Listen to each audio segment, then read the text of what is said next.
101.5 Sanford, Pinehurst, Southern Pines.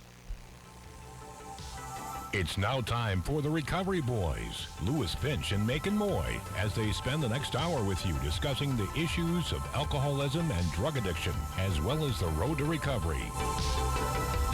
Here's Lewis and Macon.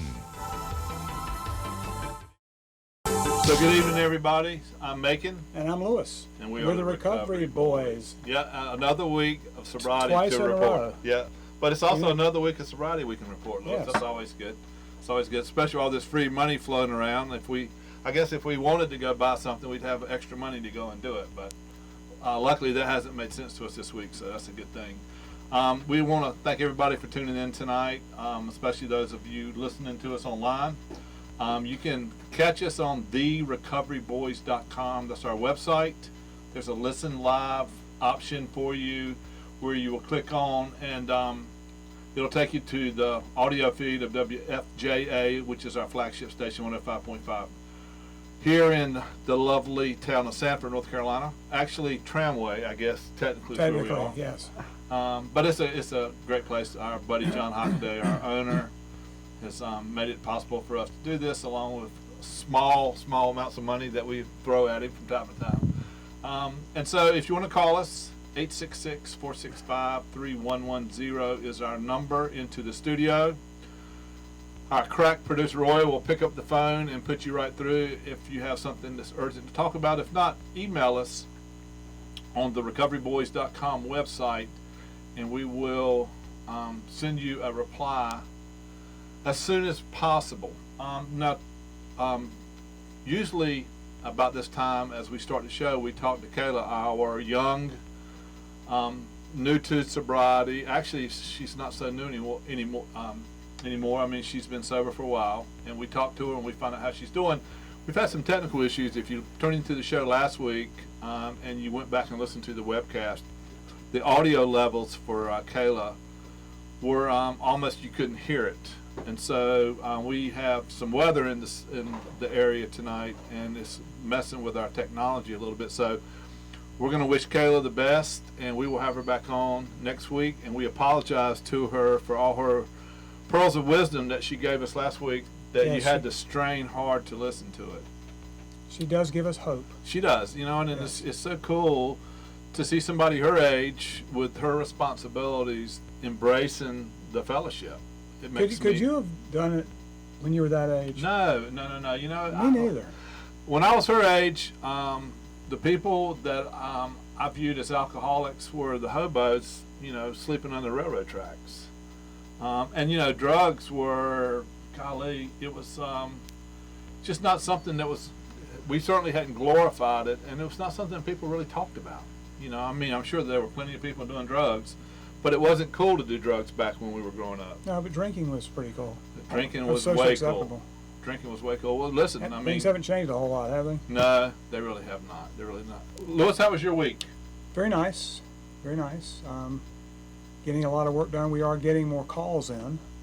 So I think I commented last week that I think that there's going to be another wave.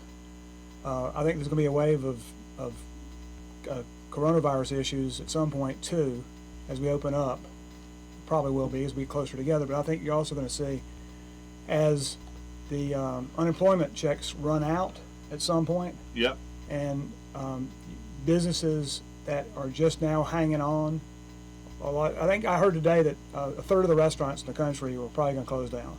Yeah, that's horrible, isn't it? So you're talking about millions and millions of people being displaced, and I think you're going to see another wave of folks that are going to be searching for the answer in the bottle or a drug. Yeah, alcohol sales are hitting record numbers, unfortunately. Treatment centers, and we have an in-studio guest tonight, which I'll let you introduce in a second. Treatment centers are busy. Detox units are packed full, and that's just the start of it.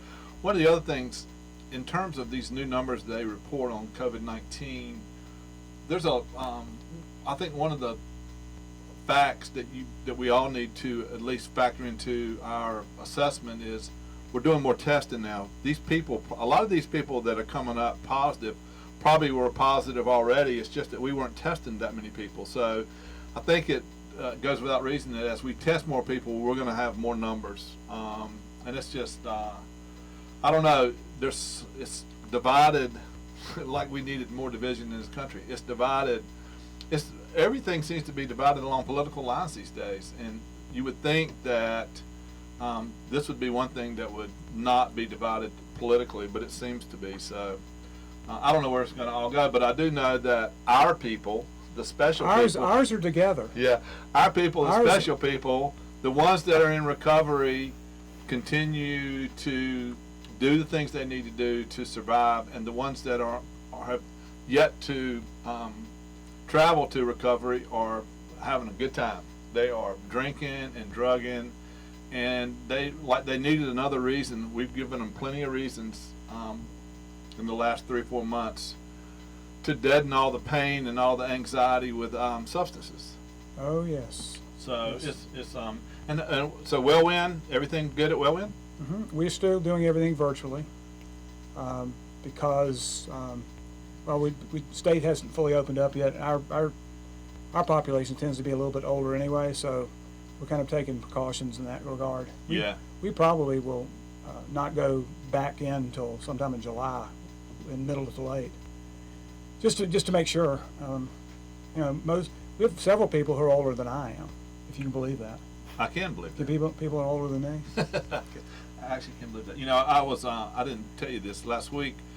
A good friend of mine, one of my dear friends, I met when I was, I guess, in my 20s. We were bartenders together, roommates.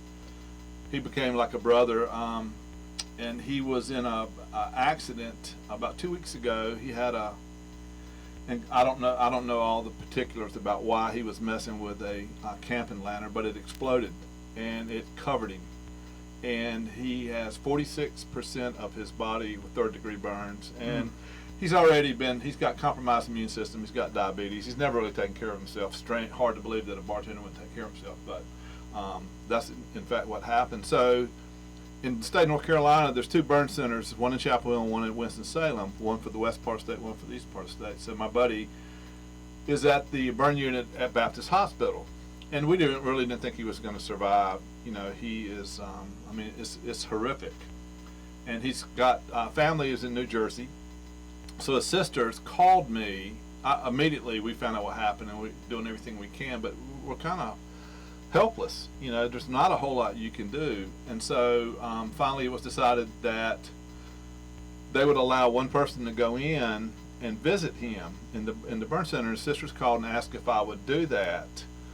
Since they're in New Jersey and since they weren't quite sure how he was going to respond to anybody. And like I say, he's a brother. So I went on Saturday. I drove to Winston-Salem to Baptist Hospital. And the only reason I bring this up, it was eerie to go to a hospital of that size and no cars are in the parking lot. There's people out front taking your temperature. And it's like visiting somebody on death row. It was amazing. And so, I think about our healthcare system in this country and this virus and what it's done to it, but I was not prepared for the amount of nothingness. Hospital is usually just brimming with people, visitors everywhere. And so, I was thinking about our people, the people that have a problem with alcohol and drugs, and I was, I've been in recovery coming up on 8 years. You've been in recovery for 13 plus. Yeah, so we feel like we kind of got our arms around this, but imagine being new to sobriety and having to kind of figure all this stuff out. Yeah, well, if you go to a community meeting, community support meeting, you kind of sense that. Well, you can't go, but if you're on the Zoom calls, you kind of sense that there are a lot of people who are just lost. Yeah, that's a good way to put it. That's the right term. That's the right term. And unfortunately, a lot of those people use substances as a source of finding themselves again, or to develop some courage. And so, one of the things we want to talk about tonight is if you're seeing that with a loved one, or brother, or sister, or family, and that'll play right into our guest tonight. So why don't you introduce our guest? I would be delighted to. This is this is Desiree Sassini, She is a treatment placement specialist with Acadia Healthcare. Acadia is the largest behavioral healthcare company in the world, correct? That is correct. With how many facilities do you say? Over almost 500 facilities. Okay, 500 facilities all over the world, right? Mm-hmm. And Desiree and I go way back. She hates this story, so I'm absolutely going to tell it. So I met Desiree when I went to my primary care physician, and I went to him because I had my second marriage had just broken up, and I felt like crap. And I went to him and I said, Jay, I feel awful. And he said, well, you need to start exercising. And so he wrote a name down on a piece of paper, and he handed it to me, and he said, go over to this building and take it and see this young woman and tell her that I want her to handle you. And it turned out it was Desiree, and at the time she was running a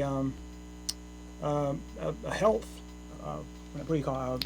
A wellness center. Wellness center, and she, and I can honestly say, I know this doesn't look like it now, but I got in the best shape of my entire life, not just adult life. I was in better shape than when I was 14 or 15 years old. And I know that I've let things go, but she got me in the best shape of my life, and as a result of that, we've developed a friendship. Yep. And I ended up, when I went to work for a residential treatment program in Georgia, I asked Desiree to come work for us, and she came in, and she and I were there about the same length of time, and then we weren't, and we both kind of came out of that experience with some knowledge that has paid off later on, and that was back in, I think we first met in 2014, I believe. Mm-hmm.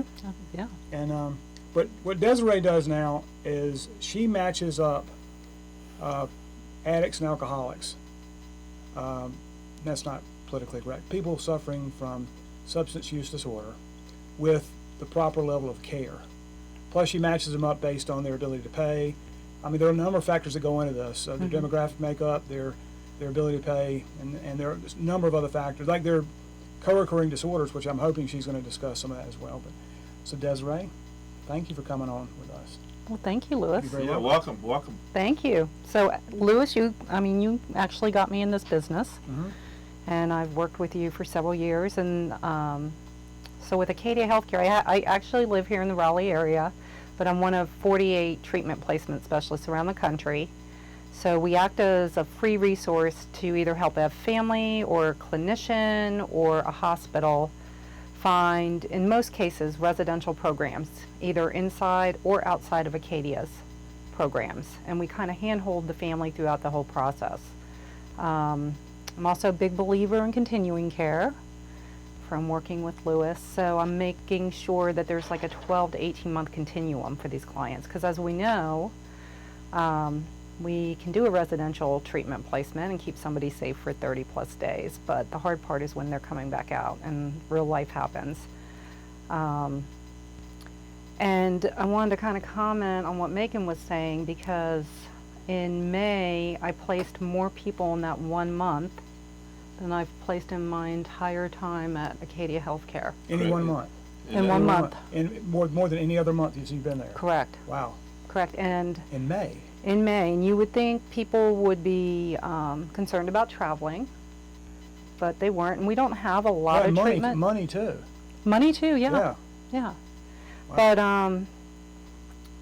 I mean, that just tells you the level of need that's out there. And I've worked with everyone from a young woman with some significant PTSD trauma and mental health issues to adolescents with substance use issues, all the way down to a gentleman who was 5 years sober and relapsed, mostly because he didn't have a really good support community here. Yep. The program of recovery is, and we talk about it all the time on the show, treatment is the start of recovery, it's not the end of it. And if you don't have a program and if you don't have a support network, you are just going to narrow your opportunities to stay sober long term. Yep. And then the other piece that it's, a lot of cases that is really important is in integrating the family into this process. That is so important, and I'm so glad that we're going to talk about that a little bit tonight, because one of the things we briefly chatted about before we went on the air was the families, loved ones, brothers and sisters that are probably starting to see some irregular behavior from family members who may have a problem, especially given all the anxiety and all the, I mean, let's face it, if you watch any kind of media at all, you've got plenty of reason to worry about everything. And for those of us that turn to substances to deal with that, we've also got a free pocket full of money from the government to go and buy stuff with. And so I want to talk about the warning signs, danger signs, and especially, Desiree, one of the things I want to make sure that you do is hand out your phone number and your email address. So anybody that's listening to us that's facing a crisis, I can't tell you how important it is. My particular family, unfortunately, I wasn't very nice to them. It was the social worker in the hospital that really came to our rescue and helped us figure out how to pay for my bill, which was exorbitant. And so family members don't know what they don't know. They don't. And it's impossible when you're in the middle of a battle trying to keep somebody alive.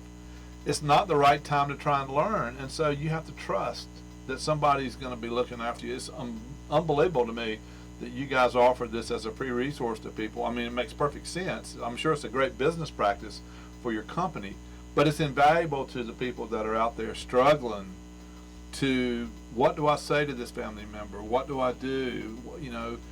There's a million questions, and there's very few people out there with answers. Right, and it's nice because I can be that neutral third party if I'm working with the family or even the client or a provider. And in a lot of cases, they're telling me, that person is telling me information they haven't told anyone else because they don't have a personal relationship with me, and that helps me determine, okay, what is the right clinical fit? Number one, we have to find that. And for a lot of people who tend to chronically relapse, in a lot of cases, we're missing something, or something has changed and it hasn't been acknowledged, or, families don't know. And sometimes it's PTSD trauma, sometimes it is a mental health condition that hasn't been diagnosed or has been recently diagnosed but it's not stable.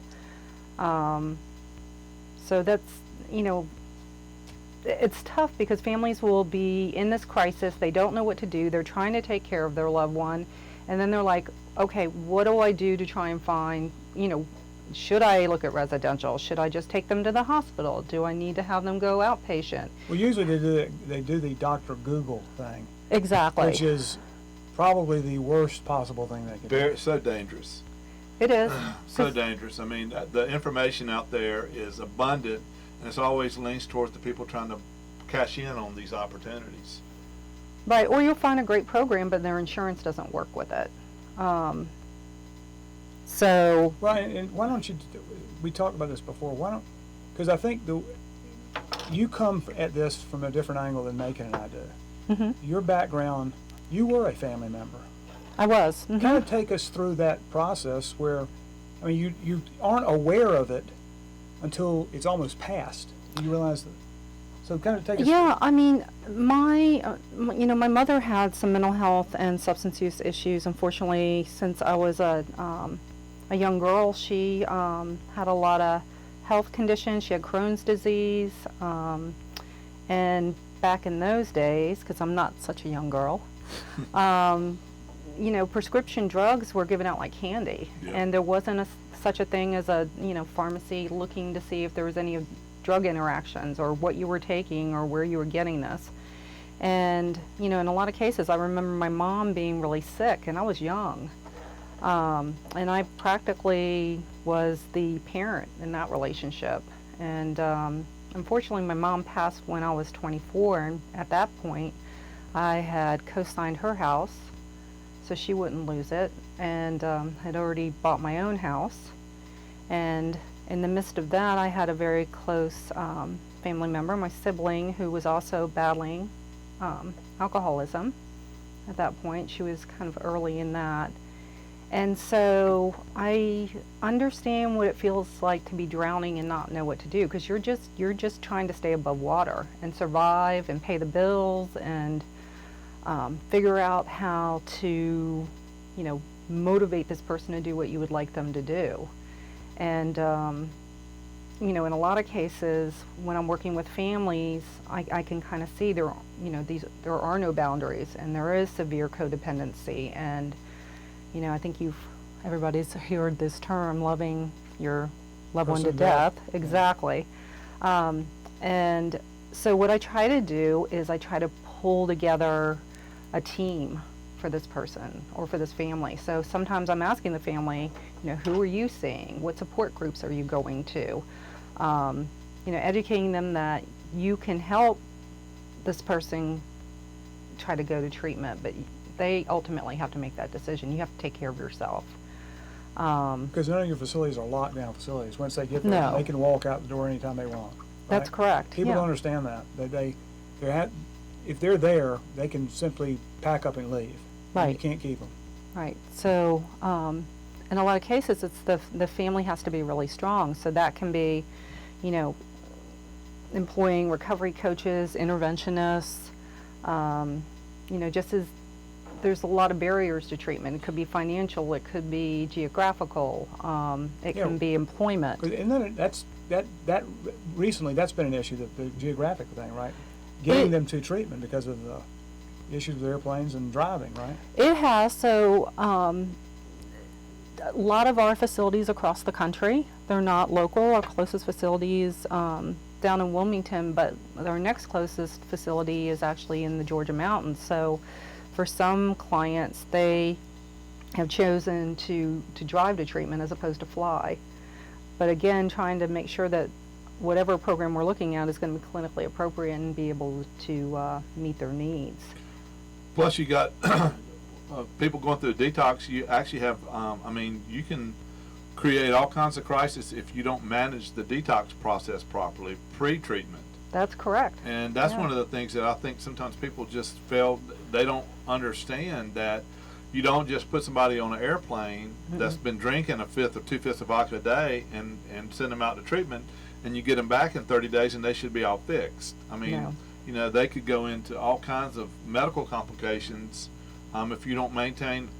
I mean, listen, one of the things, we call them 12-step calls, but I mean, I have taken alcohol to people that I'm trying to help that are alcoholics, not because I'm trying to extend their misery. I'm trying to make sure that they don't have they don't die before they get a chance to get some help. And so you have to step alcohol, you have to step them off in a very methodical, medically overlooked way. It's incredible, and those are some of the things that I think family members, They don't know. they just don't understand. Absolutely don't know. They don't. In fact, it's counterintuitive to them. We were talking about that before we came in the studio. That you had a young lady, I think, she had to go to California, and she was trying to figure out because they were not serving alcohol now on planes, and she was being in the plane for 4 hours. Yeah, you got to figure out how how can I get there without having some medical complications. And listen, I mean, it happens all the time. You hear the old timers talk stories about getting a bottle and taking somebody to treatment. What you do is you feed them the whiskey on the way to the treatment center. Because the one thing that you can't afford is to have them go into the DTs, or there's all kinds of you can have major organ failure with alcohol. I tell people all the time, but only because it happened to me. Opiates, you typically won't die from withdrawal. You want to be dead because it hurts so bad, but withdrawal from alcohol can actually kill you. Absolutely. I mean, it can actually kill you. How long were you in the hospital for? You told me that last week. Yeah, I was in the hospital. Let me see. I was checked in September 25th, and I was discharged December 4th. That's the longest detox I've ever heard. Wow, it is. Yeah. Well, I was busy. I was busy. I was traveling. I'll have to tell you that story one of these days. But yeah, I was out of my mind, and it just shows you what long-term consumption of alcohol and opiates combined can create a real problem. And I'm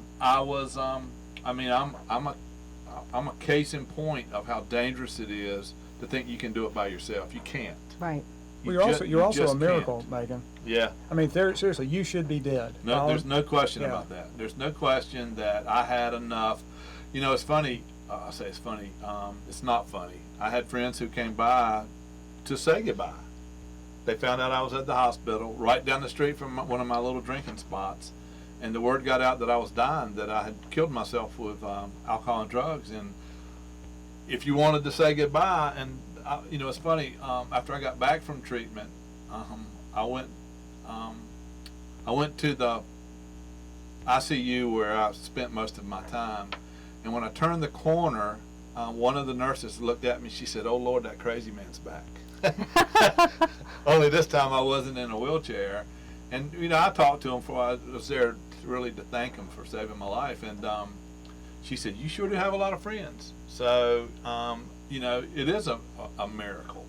But listen, there's a lot more people who don't survive what I went through. And you know, I'm sure that my death would not have been ruled a alcoholic death. I would have died from organ failure, or I'd have gone into a different category. But I clearly drank and drugged myself to the point of death.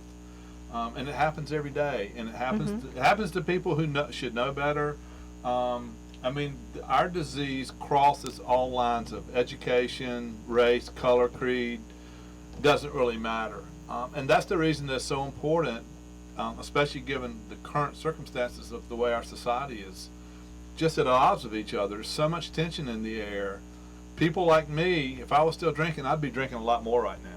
You know, not like I would need a reason to, but if I wanted, and you know, one of the things the alcoholics and drug addicts continually do is we internally justify these horrific decisions that we're making, so that we don't feel so bad about ourselves and ruin our good buzz. Well, and to the point about families, so the families, Desiree, you might want to speak to some of this, but they do not know. If they knew what was going on in our heads, they would never trust us. Right. But on the contrary, in most cases, they will take our BS hook, line, and sinker because they just can't fathom that we think that way.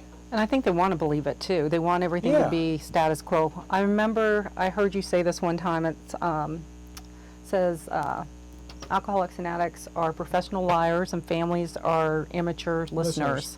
Yeah. I remember that. That's you know what, I'll have to remember that one. That's a good one because it's the truth. And you know, the other thing that we do, Desiree, and I mean, we are so good at it. We isolate. And so we're doing damage to ourselves that nobody's really keeping up with. Right. You know, it's funny. Me personally, I was convinced that the guys that I was buying the liquor from were keeping up with it, so I'd go to 5 different liquor stores so that I wouldn't, you know, I wouldn't. Yeah. I didn't want them to think poorly of me. You know. She's not one of us. She doesn't. So we would do well. We would not go to the same convenience store either to buy our beer. No. We just kind of bounce around town. Right. Because we were.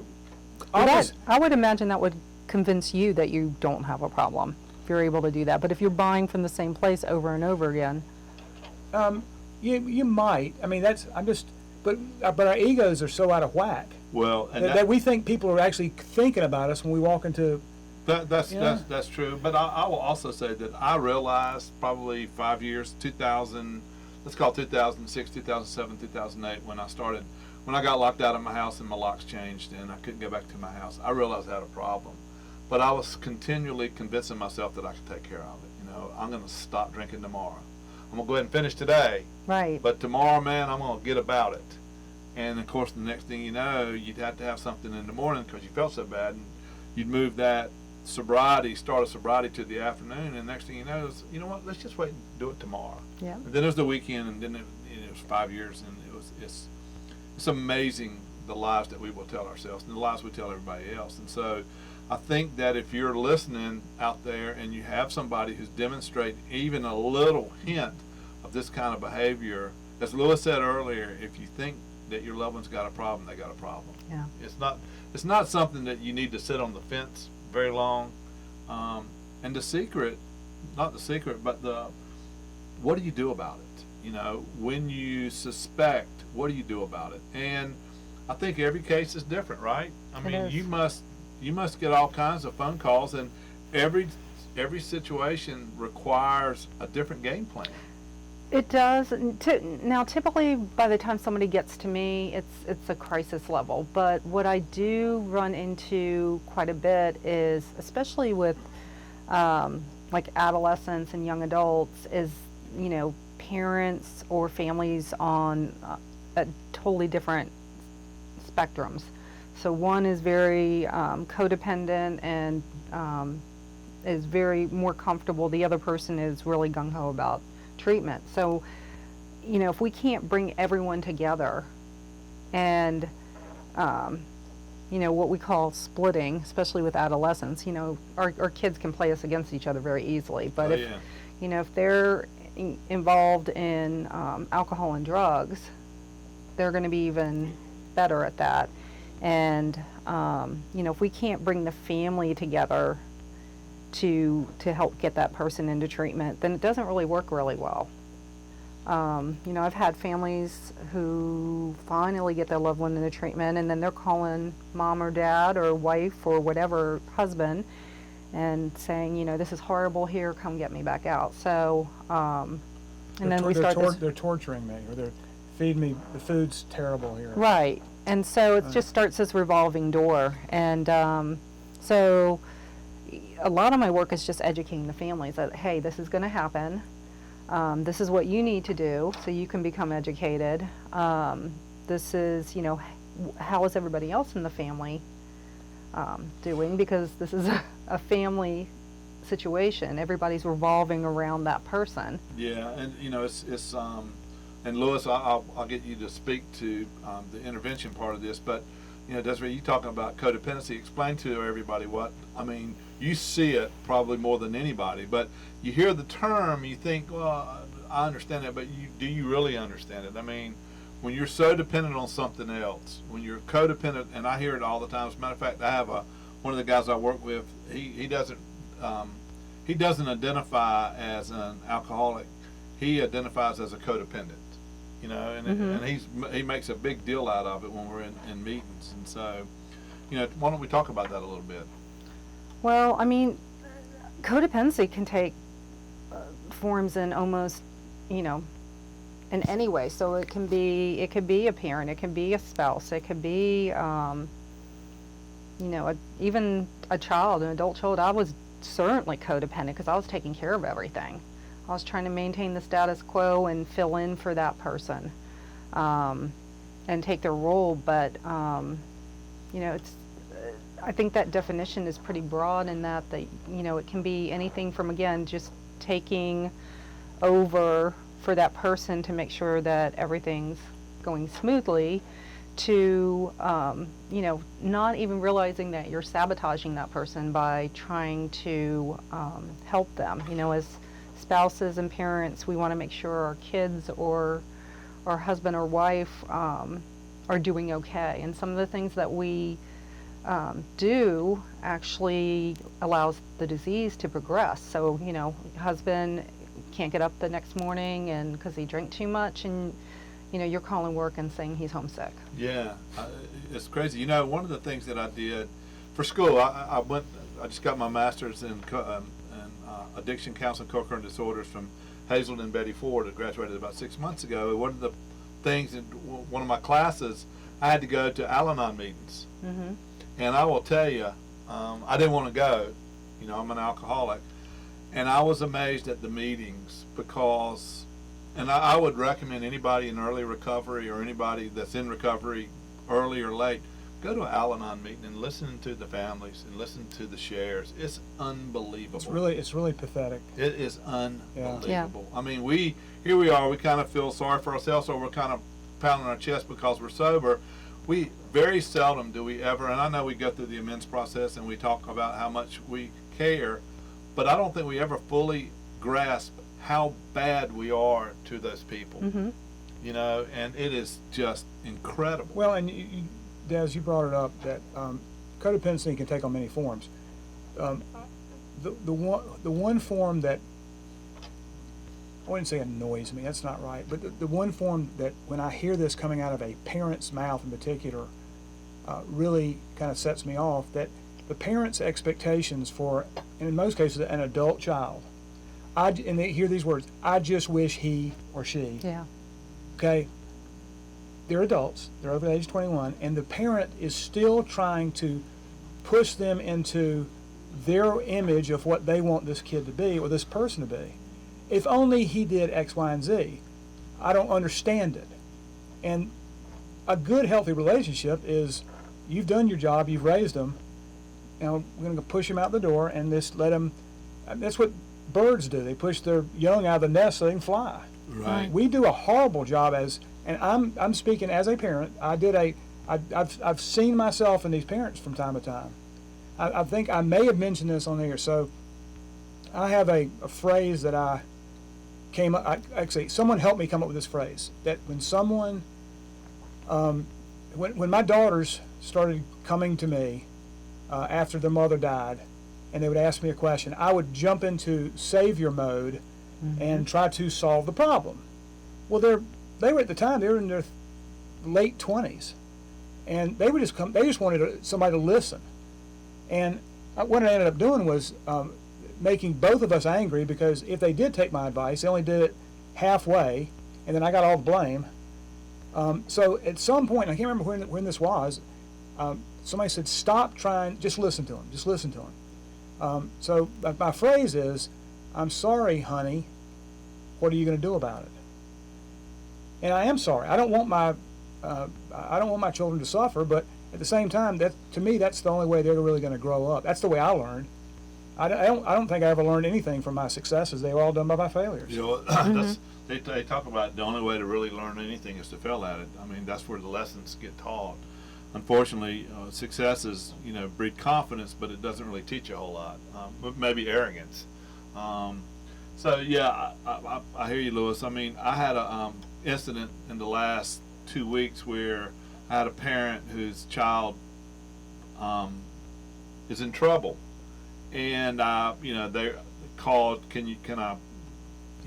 Would you mind getting involved? And I said I'd be glad to. And then I never heard from him again. And I ran into them, and I asked him, and they said, well, he's just not ready. Oh my goodness. He's just not ready. And the parent actually said to me, I'm stuck. I'm still stuck doing the same old thing, and he gets to keep on doing what he's doing. And I just wanted to say, no, that's, the tail's wagging the dog. That's their choice. Yeah, the tail's wagging the dog. One of the things that is absolute is that the dog can survive without the tail, but the tail can't survive without the dog. And at some point, you've got to cut that, and it's easy for me to say. It's hard for a parent who loves their kids so much to do the difficult things. And Lewis, I've heard your intervention stories, and you're very specific about what needs to happen and the kind of buy-in that the parent or whoever needs to be prepared to make in order for this to work. Well, there's a myth that's out there, and don't know when it started, but there's a myth that you'll hear people say that I'll hear this from people. I've been told that until they're ready to get help, it's not going to do any good. So let me get this straight. A guy with impaired thinking is going to voluntarily stop doing what he's doing just at some miracle moment. And that's when you're going to step in and go, okay, honey, here's the help. Right. That doesn't happen. No one goes to any of her facilities ever without consequences. And typically somebody's going to treatment because going to treatment is better than the alternative. Yeah, isn't that the truth?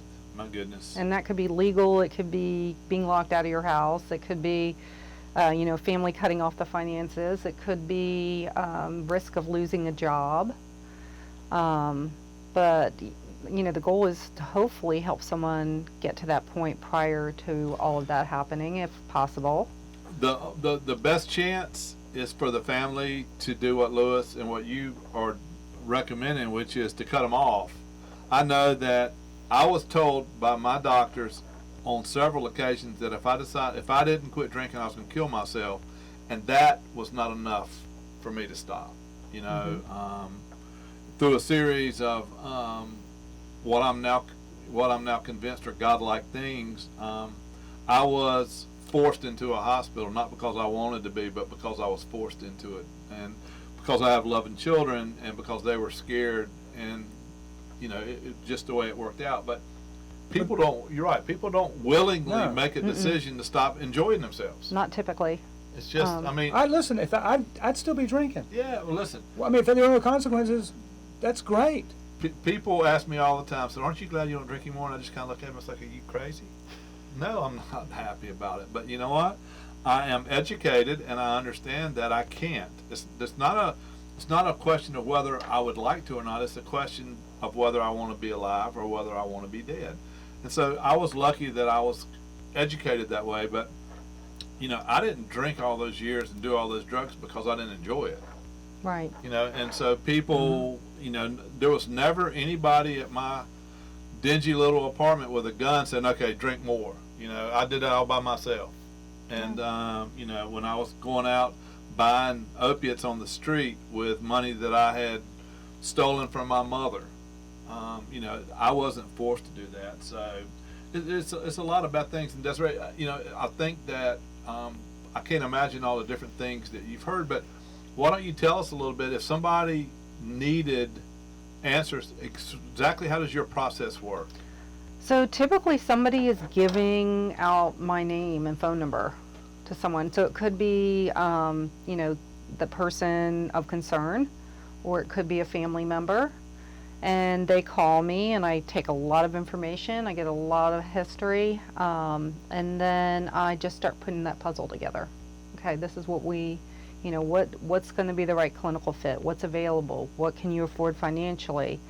What, you know, what are you willing to do to help get your loved one into treatment?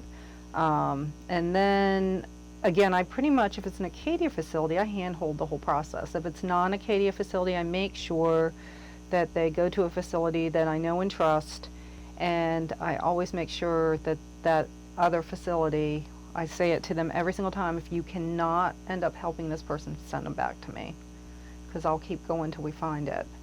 I was going to ask you, how many of the people that call you, how many are actually the person of concern versus the family member or a friend? I would say 20 to 30% are the person of concern. Okay. So it's mostly the family member. Right. It's usually the family member. Every once in a while, I will get the person of concern. They'll say, my therapist said I need to talk with you. And you know, it really just depends, but I find the person that I'm usually the most concerned about going to treatment and having long-term sobriety, I hate to say it, is a middle-aged man with no families, burned through everything, no job, nothing, has nothing. Yeah, and that's the one I'm worried about. Yeah, and there's a lot of that going on. So you said you're one of 48, so are you guys assigned to regions? We are. So I handle the Eastern Carolina. So I handle basically Greensboro, east in North Carolina, and then in South Carolina, east of 95, and include all the coast. So how would somebody find you? So if they wanted to find me, there's a couple of different ways. So they could actually go to Acadia Healthcare's website, or they could go to www.treatmentplacementspecialists.com. Or they could call me directly at 828-708-2433. So, Lois, we'll make sure and get Sherry to put that on our website. Yes. One of the things that we do have on our website is a list of treatment options that my wife put together for us, and we also use some of Lois's information from Wellwind. So we'll add that, and it's great for those of our listeners to realize that there's a place that you don't get charged that can give you answers. Because that's what really people are looking for. They're looking for some kind of answer. And, the internet is a wonderful thing, but it's a horrible thing at the same time. The amount of information that's out there can overwhelm somebody, and so if you're looking, you don't know, it's just better if you have somebody who's in the industry, who's in the business, who can steer you the proper way. And so I applaud your company for investing in a resource like you and the rest of the country. It's just a shame that there's not more ways for us to get that information out, because information is so important when you're trying to save somebody. Well, but and being on this side of the treatment coin too, the better facilities are the ones that do what Desiree does. Right. They don't, I call it hoarding clients. I mean, you get referrals from other people all the time. I do. As do you give referrals to those people. Absolutely. And the good facilities refer to each other because they know their strengths and weaknesses. Because to Wellwyn's issue, I mean, we see executives, professionals, and family members. Well, that kind of cuts across a number of different lines, but for the most part, there are probably I'd say 90% of the people who come to us aren't good fits. First place, they're too acute. They need detox, and they probably need residential. So they need some form of stability before they can even think about going to an outpatient program. Yeah, and aftercare is so important, but it's not. You got to be careful not to skip any of the process. Right. You know, it's so important. And let's talk about that real quick. Let's talk about the process. What should the process be? Because I think a lot of people just don't understand it. It's common sense to us, but to somebody who's never dealt with somebody, all this stuff is brand new. So if somebody needs A to B to C, I mean, let's talk about that. You know, the detox is the first thing that has to happen. Right. I mean, there's no treatment center that I know of will, because I take people to treatment all the time, and they'll want to know, have they gone through detox yet? Well, the first thing I think they need to be assessed or screened by somebody Right. who is a licensed professional. I don't screen anybody. I'm not a licensed professional. I talk to a lot of people and I encourage them to be screened, but I think they need someone with the acumen that can say this is where you are in the process and kind of push them. But yes, to your point, if they need detox, they go to detox. Right. And sometimes, you know, it's better for a client to stay locally and do detox for what the exact reason you were talking about earlier, Macon, is that, you know, if somebody's at risk for seizure or organ failure or medically complicated, it may not be safe for them to travel to go into detox at a treatment center. So we have to be really careful with that.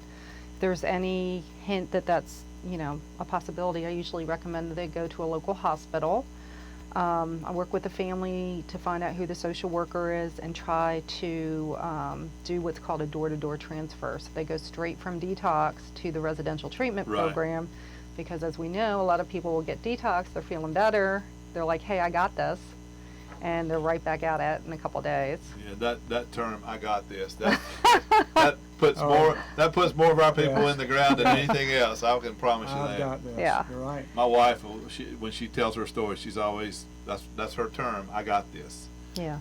and it almost got her. You know, it almost gets all of us, those of us that are lucky.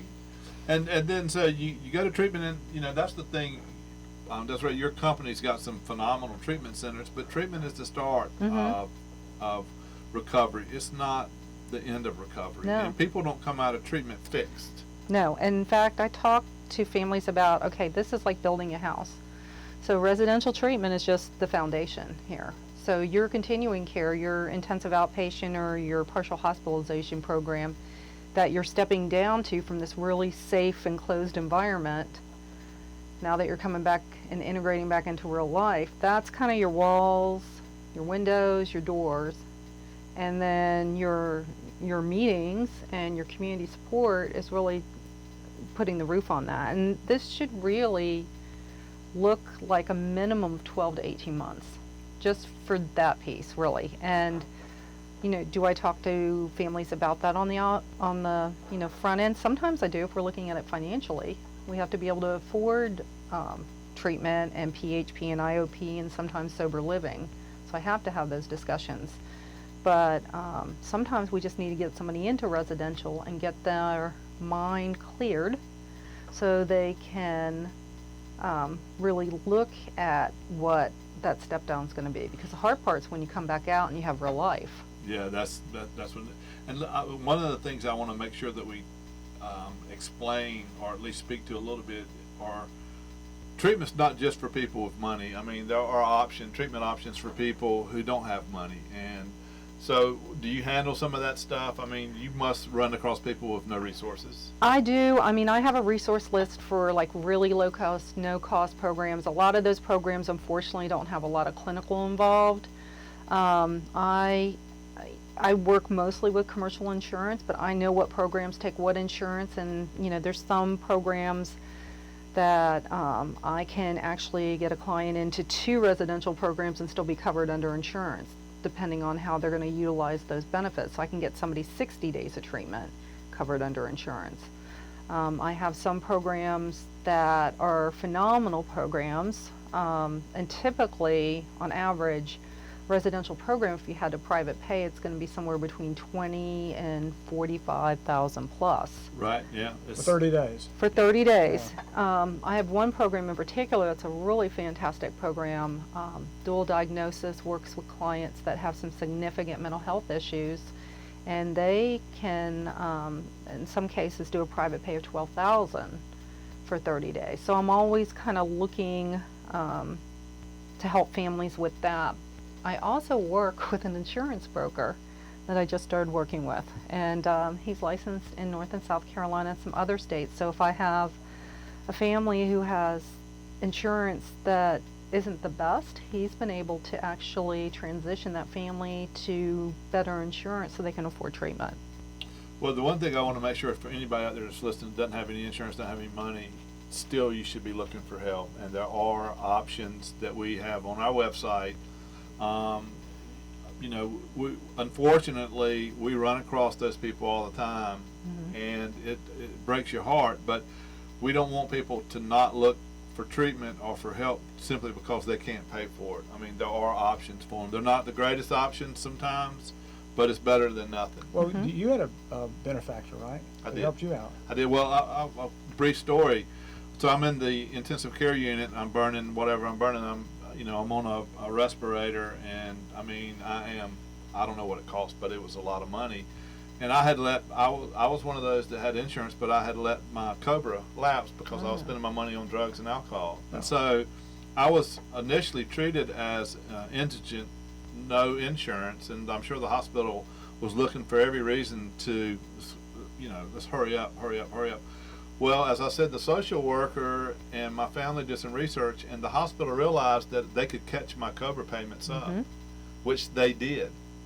And so all of a sudden, I went from no insurance to Blue Cross Blue Shield, and they paid my COBRA payments for 2 years in advance.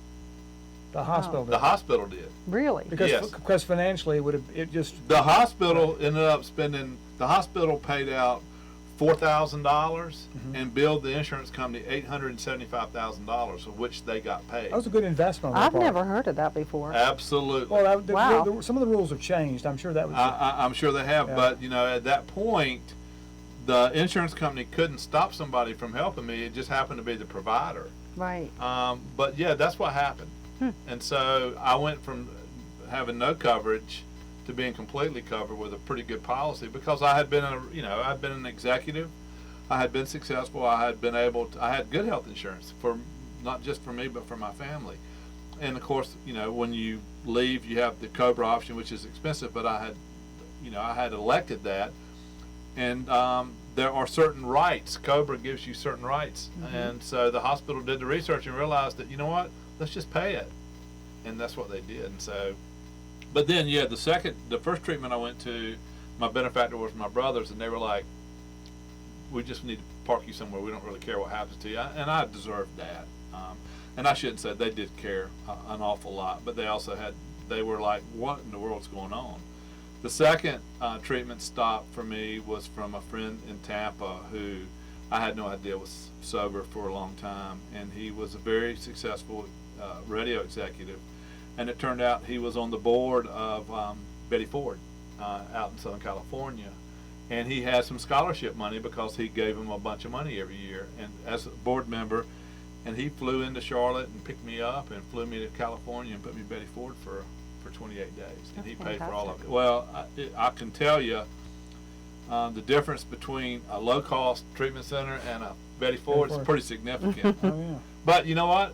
It was exactly the same program. 12-step, And it was. You said a higher thread count on the Yeah. sheets. There you go. Yeah. It came with a spiritual advisor. It came with a nutritionist, gym time, stuff that the place I went to initially couldn't afford. But I will tell you, the people that helped me at the first treatment center were just as committed to my recovery as the people in Betty Ford. So, people that work in this industry, and Desiree, I'm sure you can appreciate this. We don't do it because we're going to get rich.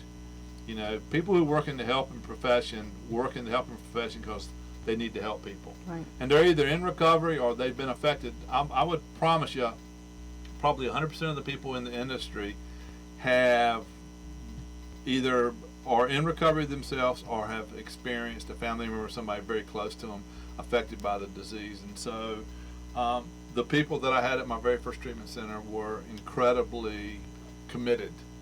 And I know that, you know, having looked at some of your facilities on the website before we did the show tonight, I know that your company has got incredible facilities. And so I would, you know, we always run out of time before we really get into much more conversation. I would just say to anybody who's listening to us tonight, if you got somebody who's in trouble, write down Desiree, write down how to get in touch with her, and call her, because time is certainly of the essence. And I don't know that things are going to get better sooner. Now, if we're going to talk about the signs of, you know, how you know if your loved one is having a problem, but if you're questioning it at all, just rest assured there's a problem. Right. Right. And then the hardest thing to do is reach out, and then the second hardest thing to do is actually take your advice. You brought this up. One of the things that makes Desiree so good at what she does is she loves doing this. Yeah. I do. With all of us, I think we would agree that there is a instant gratification when you get somebody the help they need, and they actually go along with what your plan is. And that, you know, I'd love to think this is altruistic on my part, but it really helps me. It is. It is. I was. It's the most rewarding thing I've ever done. Well, it's also the biggest part of my recovery program is service, and that's what this is. You know, this is service. I have to be reminded on a daily basis where I was, and by helping somebody else, there's no better reminder than to watch somebody that's in the middle of the storm, to be reminded of how fast one bad decision can put you right back in the middle of that storm. And I got to be honest with you, you know, life is different, it's smaller, but man, it's nice to wake up. Yeah. And when I was in active addiction towards the end, I hated waking up. One of the things I did, I was never brave enough to try to commit suicide, but I had plenty of conversations with God. I said, listen, if I don't wake up, it's okay with me. You know, and so I would drink myself and drug myself to that point. So well, we appreciate the work that you do. Thank you. And your company, and we appreciate you coming in tonight. This is truly Beauty and the Beast. Beast. You know, so Yeah. I'm looking at if you're watching this, you don't. We see ourselves in this thing, and I am so sick of the Zoom calls, because the angle at which I have my camera, you can see my turkey neck.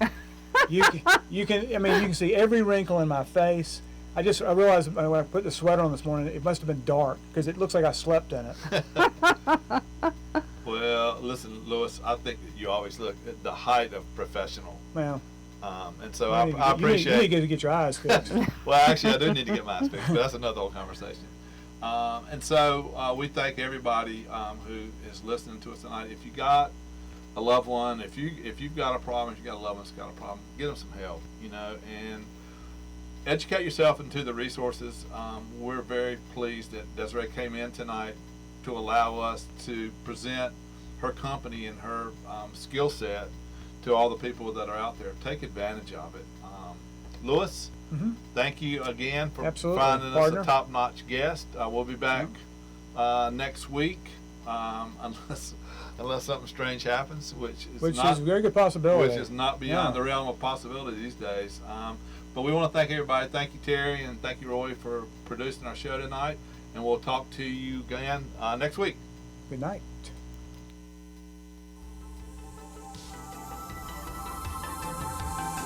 You've been listening to The Recovery Boys on WFJA. Visit the Recovery Boys website at therecoveryboys.com. We thank you for listening to The Recovery Boys.